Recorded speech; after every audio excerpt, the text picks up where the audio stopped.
네, 민주통합당 문성근 최고위원 오늘 스튜디오에 나오셨습니다. 어서 오십시오. 네, 반갑습니다. 고맙습니다. 부산에 계셔야 되는 거 아니에요? 네, 이게 끝나자마자 내려가야 됩니다. 근데 원래 그렇게 예정돼 있었는데, 아니죠. 오늘 낮에 부산 가서 부산 CBS에서 의원으로 한다 이렇게 됐었는데, 지금 눈이 와서 비행기 출발 못하고, 예, 그래서 여기서 지금 목동에 온 건데, 끝나고 가려고 그랬어요. 예. 기차로. 근데 내일 아침 11시에 그 공심위에서 면접이 있다고. 방금 연락이 왔습니다. 예. 그러니까 못 내려가네요. 예. 2위 최고위원도 면접 봐야 되는 건가요? 경선 지역이니까요. 오늘 문재인 이사장이 제1차로 면접을 했어요. 네. 예. 뭐라 그러셨는지 모르겠어요. 잘 못하셨을 것 같아. 말을 잘 더듬으시니까. 복장이 대단하세요. 지금 아주 샛노란 이 등산용 점퍼. 네. 그 안에도 등산복이시고 신발도 등산하시네요. 예, 워낙에 활동량이 많으니까 쭉 걸어 다니면서 이제 유권자분들 만나니까요. 등산화가 제일 편하고요. 예. 사실 밀란하면서 눈 오고 비 오고 그러잖아요. 근데 거리에 계속 서 있어야 되니까 등산은 방수가 되니까. 그래서 등산화 신었고 사실 이게 보이는 라디오는 정말 좋은데 노란 옷은 이제 아주 선명하게 잘 보이고요. 또 2002년에도 노란 옷을 늘 입었었고. 네. 그런 그렇죠. 거죠. 노무현 대통령의 상징색. 네, 일종의 전투복입니다. 예. 아니, 최고위원 회의 이런 데도 그 등산복 복장으로 그냥 가시는 거예요? 네, 오늘은 이러고 나갔습니다. 그러면서, 이제, 선거 때까지는 계속 이렇게 입고 다니겠다. 그렇게 말씀드렸죠. 지금, 저희 인터뷰하는 모습을 찍고 있어요. 네. 이게 노컷 V에서 네. 영상으로도 서비스 되니까 방송 들으시는 분들 이 색깔이 어떤 색인가 궁금하시면 노컷 V에서 이용될 것 같아요. 예. 자, 100만 밀란 국민의 명령 프로젝트 처음 시작하셨던 게 언제죠? 그게 2010년 8월입니다. 2010년 8월. 네. 그리고 지금 1년 반 좀 더 됐죠? 네, 그 정도 지났는데 네. 참 세상 많이 변했어요. 그죠? 아휴, 엄청나게 바뀌었죠. 별로 이제 의식을 못 하시는 분들도 많이 계십니다. 그러니까 민주당 지금 뭐냐 똑같지 않냐 이런 느낌 많이 가지시는데 사실 대표를 뽑으면서 70%는 시민 참여로 했지 않습니까? 근데 이제 앞으로 4월에 국회의원 총선의 후보는 100% 시민 참여 경선입니다. 그러니까 시민께 공천권을 드린 거죠. 아니, 제 얘기는 100만 밀란 프로젝트 시작하시고 제가 이제 초대해서 인터뷰를 한 적이 있단 그랬었죠. 말이에요. 그때만 해도 참 별로 사람들이 주목도 안 하는데 혼자 뭘 저러고 계시나. 정말 솔직히 상황이 그 당시에 그러니까 큰 야권이 하나로 다 뭉치는 큰 뭘 만들어보자 그런 목소리를 내셨고 그래야 이 정권 교체할 수 있다 그런 목소리를 내셨는데 그때만 해도 지금 이 야당 가지고 정권 교체 되겠어. 전반적 분위기가 그랬고 게다가 야권 통합 운동에 대한 열기나 이런 것도 굉장히 낮았었고 그러던 게 그냥 갑자기 어떻게 바람이 확 나오더니 100만 프로젝트가 혁신과 통합으로 이어졌고요. 거기에 이제 문재인 이사장 등등이 함께 하셨고 그러셨죠. 그러다가 시민통합당 창당하고 민주통합당으로까지 오고 일약 2위 득표 최고위원까지 이거 예상하셨어요? 아니 2위 득표 최고위원 될 거는 정말 예상 못했던 거고요. 이게 지금 국민의 명령 운동의 연장선상에 있다고 생각합니다. 그러니까 그 당시에 관심은 별로 안 보이셨지만 선거가 가까워지면 가까워질수록 국민들의 요구, MB 정권을 심판해야 되겠다, 바꿔야 되겠다. 그런데 왜 야당은 이렇게 지리멸렬하냐? 너희들 뭉쳐라라는 요구가 당연히 힘이 모아질 것이다라고 예상을 하고 시작한 일이고, 근데 정당에 대한 불신이랄까 이런 것들이 어떻게 보면 안철수 교수 현상으로 그러니까요. 이렇게 확연히 보이니까 정당들에서도 이렇게 변화하는 수밖에 다른 방법이 없다는 거를 깨닫게 되신 거죠. 거의 반강제적으로 기존 정당들이 무릎을 꿇지 않을 수 없는 그런 상황이 갑자기 벌어진 거잖아요. 그렇죠.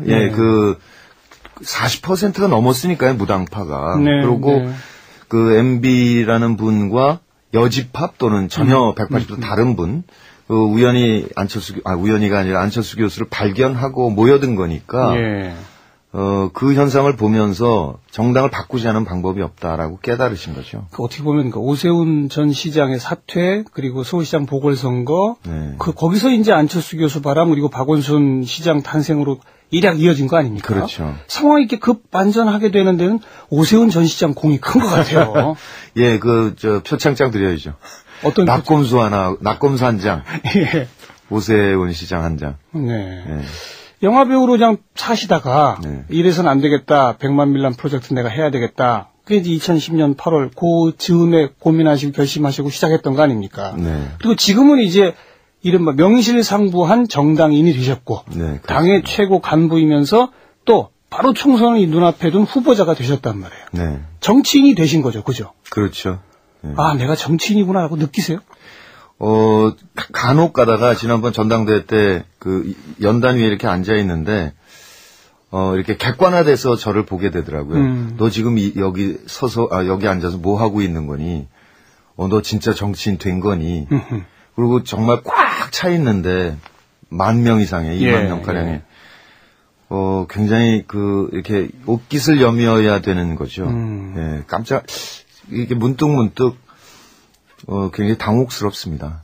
예. 아마 시민통합당 창당 이때까지만 해도 그런 의식이 별로 없었을 것 같아요. 시민운동의 연장선 같았을 것 같은데. 사실 혁신과 통합이 만들어지면서 네. 저는 제 역할이 다 끝났다고 생각했고 김두관 지사, 문재인 이사장 등등께서 이렇게 이끌고 가실 거라고 생각했어요. 근데 통합을 해놓고 보니까 대표 경선을 해야 되는데 예. 두 분 다 대선 후보잖아요. 예. 그러니까 대선 후보는 당시 후보에 출마할 수 없거든요. 예. 그러니까 후보 선출하는데 몽땅 다 민주당 분들이면 이게 국민들께 달라진 모습이 전혀 안 보이니까 예. 그럼 너라도 나가야 된다 이렇게 된 일이 이제 이렇게 지금 이어지고 있는 거죠. 예. 그리고 본인이 직접 국회의원 선거에 출마하겠다라는 네. 건 언제쯤 그럼 결심하게 된 거예요? 사실 부산 쪽에서 활동하시는 분들께서 문재인 이사장 중심으로 해서 오래전부터 논의를 해왔다 그래요. 예. 그런데 저한테 얘기한 거는 통합되기 한 2-3달 전쯤, 그때쯤 이제 이런 건 어떻겠느냐라는 제안을 했고, 예. 그걸 쭉 머릿속에 굴리고 있다가, 대표 출마할 때쯤에는, 이거, 해야 되겠다. 예, 국회의원까지 가야 되는 거구나. 예. 이렇게 판단했죠. 어떠세요? 정치해보니까 할만하세요? 죽겠습니다. 아니, 그러니까. 제일 죽겠게 만드는 게 뭡니까? 최고위원회 회의에 앉아서 이렇게 얘기를 하다 보면, 정말 경력들이 막 몇십 년씩 되는 분도 그렇죠. 계시고, 이제 얼마 안 된 분도 계셔도 다 10년은 넘는 분들이잖아요. 그러니까, 양김씨 경우에 입신이라고 불렀는데, 한 6단부터 9단까지 쫙 계십니다. 예. 저는 무급이죠. 아예 단수가 없는 사람이고, 예. 그러니까 이제 오가는 말이랄까, 토론이랄까, 이런 것들이 굉장히 뒤에 배경이 많이 깔려있는 얘기도 있을 수 있고, 그 다음에 그분들의 생애 배경도 있을 수 있고요. 또 사람 관계도 있을 수 있고, 복잡한데, 예. 그런 부분들에 대해서 잘 모르는 부분은 있고요. 대신 유권자 뵙는 건 굉장히 익숙하고 좋습니다.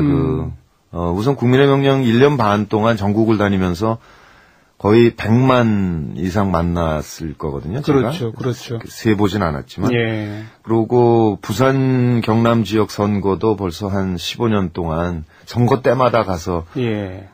이분 좋습니다라고 얘기를 했죠. 근데 이번엔 저를 뽑아주세요니까 예. 좀 어색하긴 하지만 그래도 예. 만나고 얘기 듣고 이런 게 굉장히 즐겁죠. 유권자들을 직접 만나는 것이 힘을 준다. 네, 굉장히 저 스스로 다짐하게 하고 공부하게 하고 그래요. 그러니까 삶의 어려움, 저를 붙들고 우는 분들 참 많이 만났거든요. 예. 밀란하면서, 예. 국민의 명령하면서. 근데 요번에 이제 몇 분을 우셨는데, 이렇게 구체적으로 얘기를 하시죠. 뭐가 문제고. 예. 이제 그러면 그걸 이제 다 노트에 받아 적고, 또 저도 이제 그게 이제 정책으로 어떻게 연결되는 것인지 공부를 하기도 하고, 굉장히 즐겁죠. 제 관점에서 보면 그럼 체질적으로 정치인 기질이 있으신 거예요.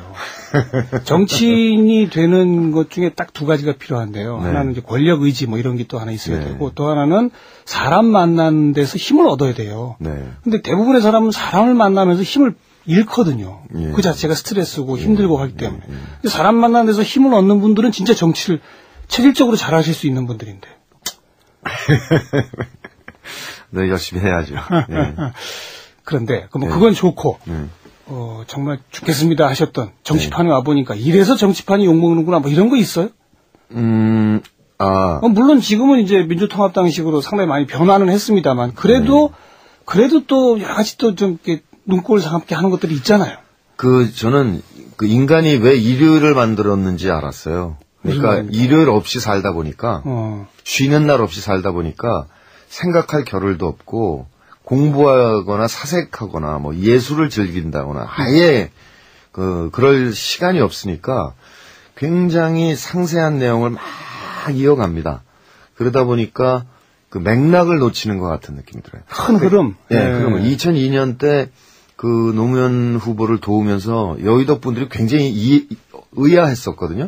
아니 뻔히 보이는데 왜들 안 모일까? 그랬었는데 이게 매일 아주 정책이 법이든 뭐 이런 거 계속 디테일에 얽히다 보니까 다람쥐 쳇바퀴 돌도 그냥 그게 놓쳐지더라고요. 그래서 일주일에 한 번 정도는 정말 빈둥거리면서 우리가 지금 역사의 어느 지점을 통과하고 있는지 또 이 지점에서 나는 지금 무슨 짓을 하고 있는 것일까 이런 부분들에 대해서 생각하는 시간을 가져야 된다. 근데 그런 게 힘들어요. 그러니까 생각할 시간, 편안하게 느낄 수 있는 시간이 없다는 거. 다른 분들은 그냥 그런데도 별로 힘든지 모르고 막 그냥 살죠. 근데 그래서 신기해요. 어떻게 이렇게들 하실까? 몇십 년씩 그렇게 사시는데 물론 저는 좀 이렇게 통합, 지도부 경선, 그다음에 또 지도부 그러니까 최고위원회 하면서 월수금하고 또 지역구 부산을 왔다 갔다 하다 보니까 그렇죠. 좀 굉장히 바쁜 사람에 속하긴 하지만 그래도 다른 분들도 거의 버금가게 바쁘신데, 버텨내는 게, 정신력이 버텨내는 게 굉장히 신기합니다. 자, 그런데 공천심사위원회 구성 후에, 이게 통합의 정신이 실종됐다라고 또 강하게 좀 비판도 하셨단 말이에요. 그런 걸 보면서 어떠셨어요? 사실 정말 놀랐습니다. 어떻게 이렇게 될 수가 있을까. 근데 그게 뭐 굉장히 의도하고 뭐 이렇게, 다 배제하고 이러려고 한 것은 아니었거든요. 그러니까 약간의 오해라든가. 그 안에 다 권력 게임이 있는 거 아니에요, 사실? 상당한 부분은 있는데 시민통합당 쪽의 인사가 전원 배제된 부분, 그 부분에 대한 것은 이렇게 의도를 가지고 딱 했던 건 아니고, 그러니까 이런 거죠. 외부 인사와 당내 인사 반씩 구성하기로 했는데, 우리가 추천한 분들은 머릿속에 외부 인사로 인식돼 있었던 측면이 있었습니다. 그러니까 시민사회 활동을 20년 동안 하셨잖아요. 그러다가 이번에 통합하면서 시민통합당 일원으로 합류하신 거잖아요. 그러니까 법적으로 당원인데 내부 인사인데 오랜 인식이 당외 인사로 돼 있으니까 그 구성에서 약간 혼란이 있긴 있었는데 어찌 됐거나 결과적으로 그런 구성을 한 것은 큰 실수였고 굉장히 놀랐죠.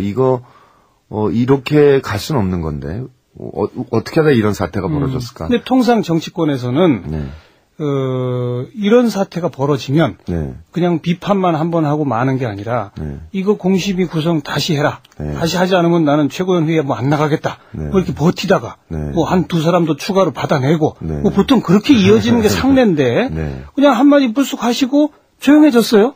어떻게 된 겁니까, 그거? 우선은요, 강철규 위원장께 문제의식을 전해드렸어요. 그랬더니, 문제 있다는 게 느껴진다. 그런데, 위원장으로서 처음 이렇게 위원들 구성해서 발표했는데, 이걸 어떻게 뒤집냐. 이런 말씀을 하시는데, 왜 안 되죠? 뭐, 하면 되잖아요. 이렇게 어필할 수는 있어요. 말씀을 드릴 수는 있는데, 참 소중한 분이시고 또 어렵게 모신 분이잖아요. 그래서 그분에 대한 예의가 있어야 된다.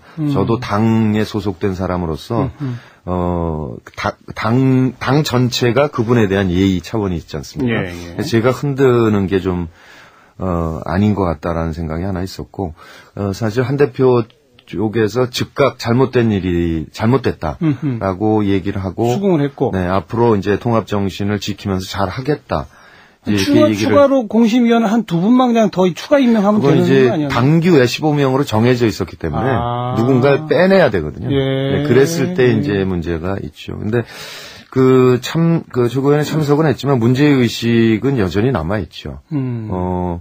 과연 앞으로 잘 갈 것인가. 그 부분에 대한 그렇습니다. 걱정, 이런 거 큽니다. 특히 현역 의원들께서 사실 이제 공심위 안에서 여러 가지 원칙을 정하는 과정에서 그 현역 의원들의 기득권을 지키려 하는 행태들이 좀 보이더라고요. 그렇겠죠. 그래서 아직은 얘기를 안 하고 있는데 좀 그러지 않기를 바라고 좀 지켜볼 참입니다.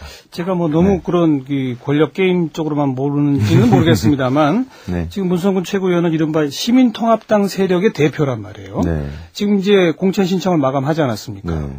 정책 경쟁률이 2.9대 몇 이렇게 나왔는데 그중에 시민통합당 내지는 시민사회 출신 예비 후보로 공천 신청하신 분들이 총 어느 정도나 되십니까? 몇 개 지역구에?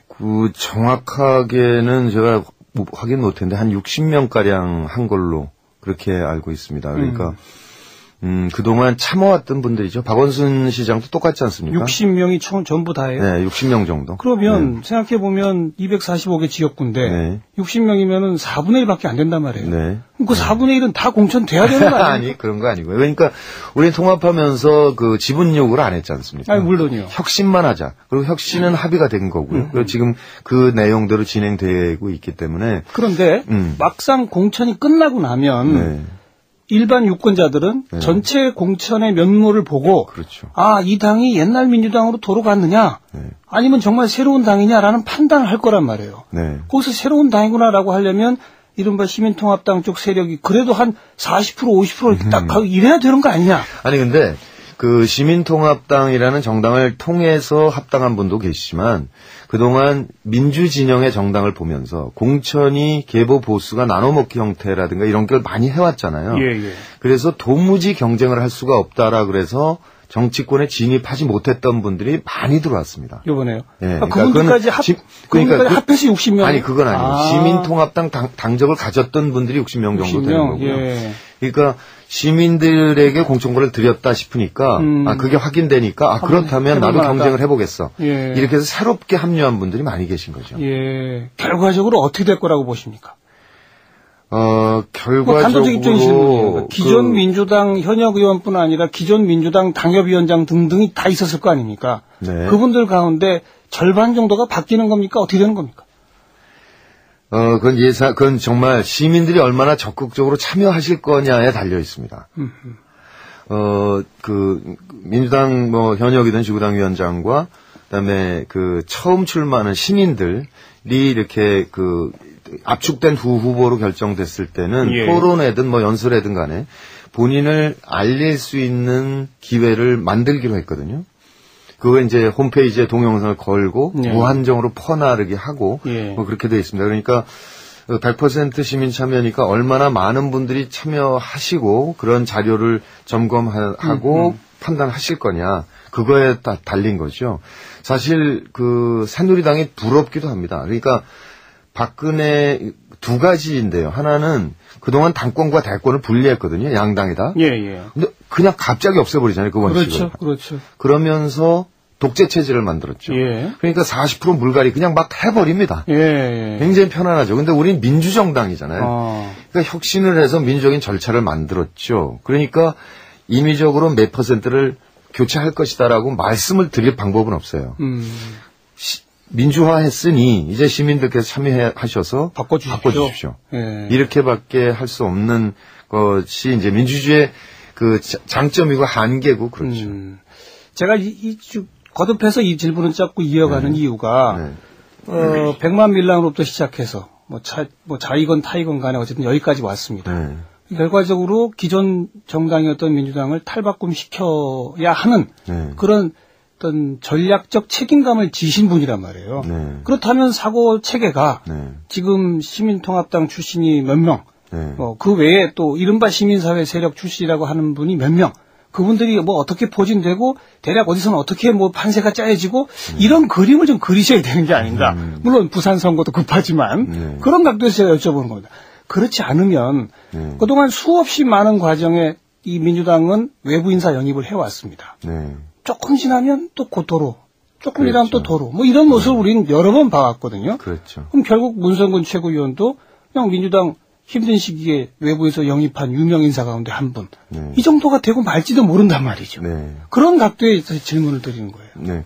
그러니까 당 구조를 완벽하게 지금 변화를 준 거거든요. 그러니까 기존에 있었던 정당은 당원들끼리 벽을 치고 성 안에서 자기들끼리 살았죠.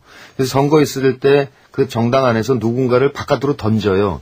이 사람이 우리가 공천한 사람이다. 찍든지 말든지 유권자가 알아서 하라 이거잖아요. 근데 이번에 만든 정당은 시청 앞 광장에 나간 겁니다. 나가서 네 군데의 기둥을 세우고 위에 뚜껑만 씌운 거죠. 그래서 시민들이 수시로 드나드는 정당을 만든 거거든요.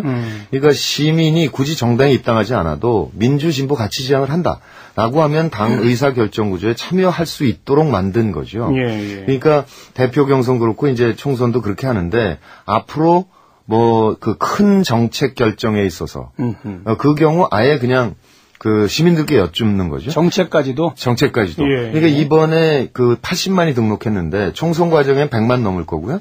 12월 대선 때는 아마 500만 명 이상이 그 선거인단으로 참여할 겁니다. 그러면 이분들을 느슨하게 묶어내는 거죠. 연대해서 온오프 결합 정당이니까 온쪽으로 느슨하게 묶어내서 그분들과 늘 소통할 수 있는 정당 구조를 만드는 거죠. 그러니까 이런 정당 구조를 만든 상태에서는 그 다음에 변화는 시민의 참여 여부인 거죠. 그러니까 통합 과정에서 뭐 누구는 뭐 엑스맨이니 어떻게 알아 이런 주문들이 많았는데 알겠습니다. 그거는 시민이 잘라주시면 되는 겁니다. 네, 그런 의미로 저는 그러니까 제가 정당 혁신을 집중해서 하고 있는 일이죠. 그러니까 뭐 어떤 전략적 구상과 책임을 지셔야 되는 거 아니냐고 했지만 문성근 개인의 전략이 통할 수가 있는 게 아니로군요.